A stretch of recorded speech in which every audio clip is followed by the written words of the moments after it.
Madam President, yesterday the Iranian diplomatic premises in Damascus, Syria, were hit by an airstrike, causing the death of 7 Iranian personnel and severe damage to the premises.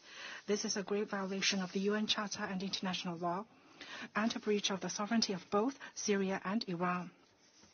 This attack is of an extremely vicious nature. China strongly condemns this attack.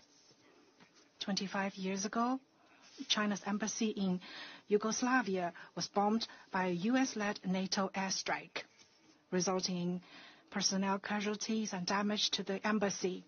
We feel the grief and pain of the Iranian government and people and express our deepest sympathy and condolences to the Iranian government and people. In accordance with the Vienna Convention on Diplomatic Relations and the universally recognized basic norms governing international relations, the safety and security of diplomatic missions is inviolable. To allow impunity for such reckless acts that lack any baseline would send a seriously wrong signal and would encourage even more risky acts. We take note of the solemn protests and condemnations against Israel raised by Iran, Syria, and other Arab countries. We hope that Israel will respond to them.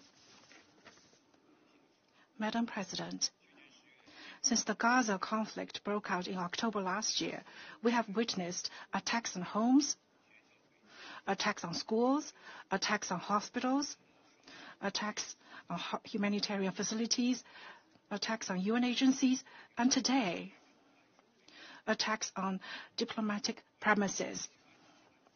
The red line of international law and the basic norms of international relations has been breached time and again, and the moral bottom line of human conscience has been crushed time and again. Such a situation, such a tragedy must stop immediately. Last week, the Council adopted Resolution 2728, calling for an immediate ceasefire in Gaza.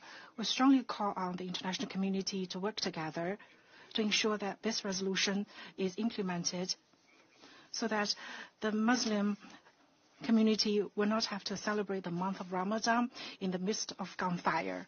At present, the ground situation in Gaza is deteriorating with rising spillover risks, and the situation in the Middle East has become ever more precarious.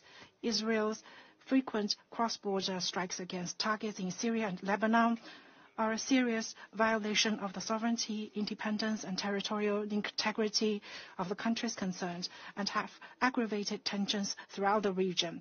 Such provocative actions might trigger greater turmoil and jeopardize the security of the entire region. Such actions must stop immediately. China calls on all parties, especially countries with important influence on Israel, to play a constructive role and to make concrete efforts to bring about an immediate ceasefire in Gaza and to ease tensions and restore peace and stability in the Middle East at an early date.